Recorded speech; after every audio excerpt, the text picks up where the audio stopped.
This is Andy Purewal for Boxing Social in association with Betfred. And for the first time in a long time, as we've just said, Craig, I'm delighted to be joined by Craig Spider Richards. Craig, how you doing? I'm good, man. I'm good. Can't be better. Can't be better. Um, Obviously, like I say, it's been a while since we caught up. So let's just kind of go back to your last fight. We haven't had a chance to speak. The win over Shakan Peters, stoppage victory. Just reflect on it for me. Yeah, it was good. Went to the game plan exactly what we planned between the rounds. Each round went how we planned for it to go, and got the stoppage when anticipated. I was going to say, did you expect the opening for a stoppage victory to come about during the fight, or was you expecting it to be one which would go the distance beforehand? Nah, 100%. We knew he was getting knocked out. We knew that we was boxing on in his area on his home show, and then he had got the belt, so we knew that we'd need to get him out of there to be sure for the decision. When you're fighting someone their home show and they're the champion, you sometimes get some funny results at the end, and we just didn't want to take the chance for that. We want to make sure that we nailed it. How much of a concern is that for not just yourself, but for boxers in general? I always ask the question, but you've brought it up there about kind of being the away fighter. If the scorecards are needed, how much of a concern is it to wait for that kind of decision if you reach that point? It ain't always the case, but sometimes it is. And if your career, you just don't want to be the one of the few who end up being on the pulling the short straw.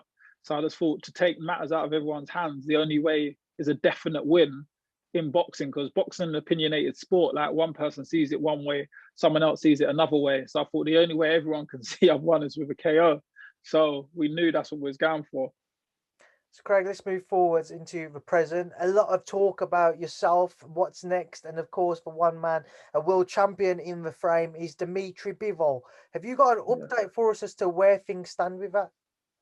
I've signed my deal. I'm not sure if he's finished or done his deal, but definitely that's the fight I'm looking at to fight next. That's the fight I want next. Um, and yeah, that's the one I think we've got in the pipeline coming up. So you've just said there you've signed to face Dimitri. How confident are you that he will obviously sign on his end and that will 100% be your next bout? I'm pretty confident. I'm sure that he's been out the ring for a while. It's a perfect time for him to have the fight. Perfect time for me to have the fight. It's just a fight will make sense.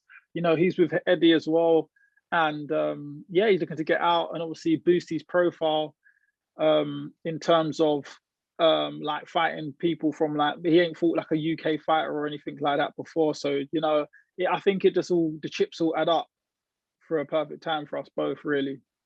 Have you got kind of a date and venue or anything in mind as of yet? Nah, not yet. Probably we'll find out more towards the fight this week. So we're just gonna wait back, see what Eddie says, and find out if everything's done and if we've got a date, we've got a venue, and everything's confirmed. So we're just in the pipelines now, just training and just making sure we're staying ready. That's all I'm doing at the moment. Just focus on prepping for when the phone call comes and the green light's on. I'll be ready.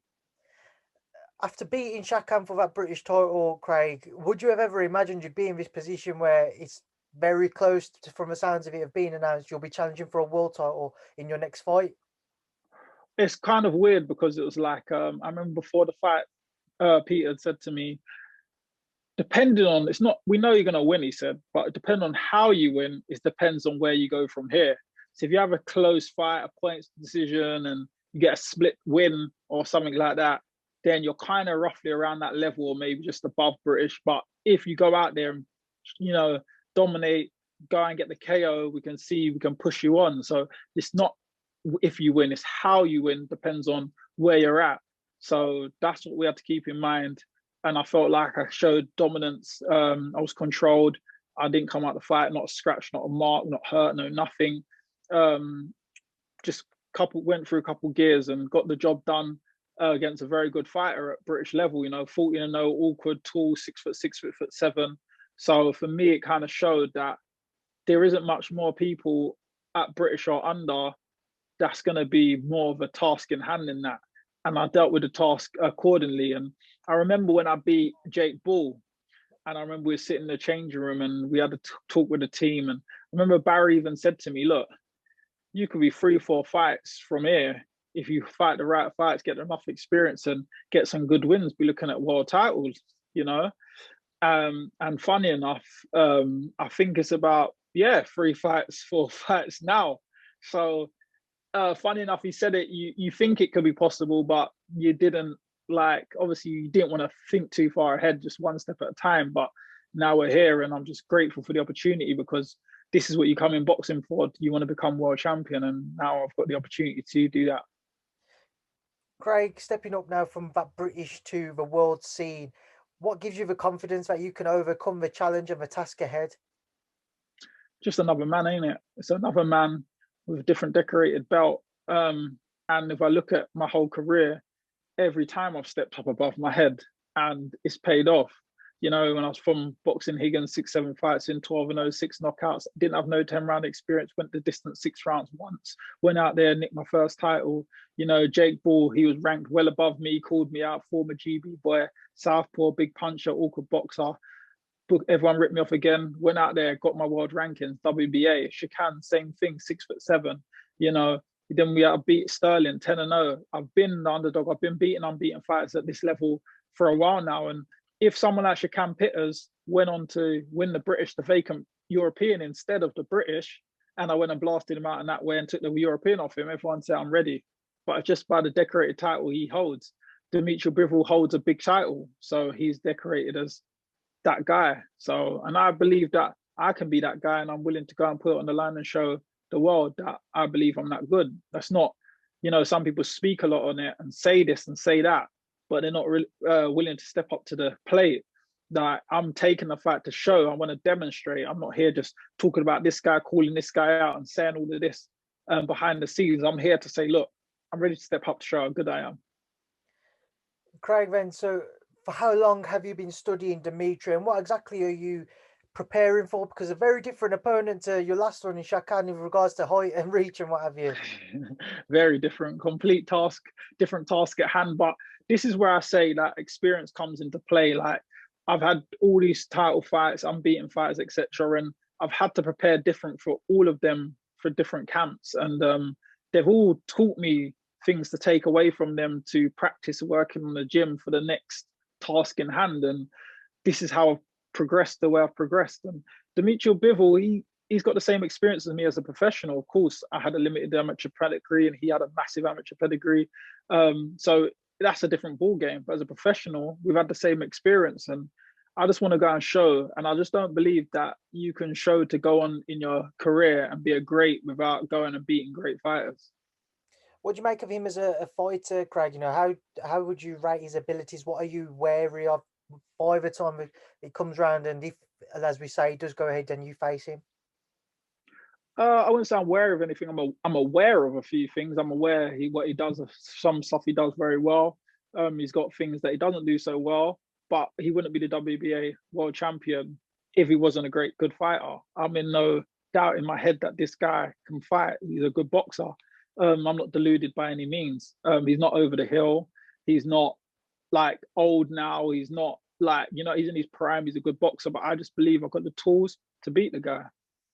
I know you won't want to look past it, and again, he hasn't even been announced yet, but have you thought about kind of how life-changing a victory this could be for you, and where your life could go if you was to fight him, if you was to overcome him?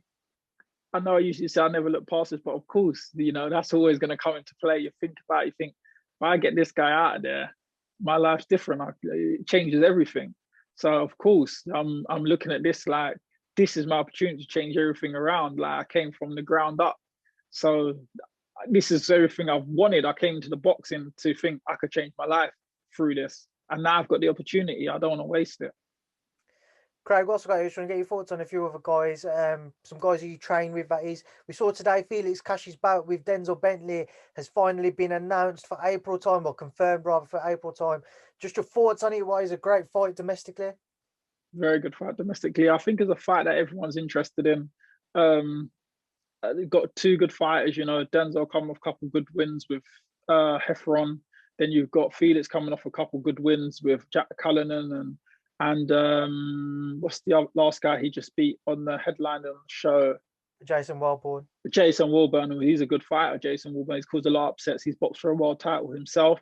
and he went out there and obliterated him. So it's one of the fat things that, like, I know obviously a lot of the Frank Warren supporters who watch Denzel is gonna believe in a lot of the Eddie Matchroom ones who've seen Felix. So it's one of them ones that it's a fan friendly. It's a fan, like, the fans win really. Like, it's a good fight. We're in for a tremendous fight.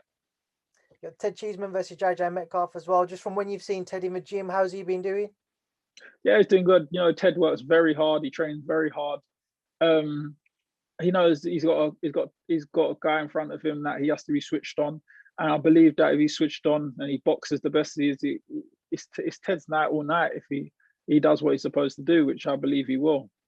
And then you've got Conor Benn as well, getting ready for Sammy Vargas. Craig, just from when you've seen Conor in the gym, how much has he impressed you from kind of his development over the years? For somebody who has such a lack of an amateur background as well, he's taken to a professional game very well, and now there's a lot of excitement building around him. Yeah, it's not easy because he, like myself, he's had the same amount of amateur pedigree as I had.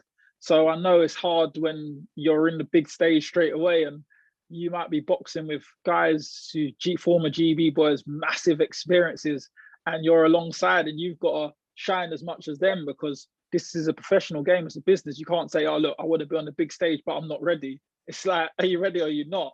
And he's had to get in there, and the pressure with him, he's had more pressure because he's who his father is, and he's held the pressure well. And I've just seen him develop very, like, watching him early in these fights compared to him now, he looks so much more seasoned. I'm impressed, and even his training, like trained alongside him, he trains a lot harder. He always trained well, but he trains hard. And yeah, I'm impressed with his development. All right, Craig, we'll leave it there now. Leave you to enjoy the rest of your night.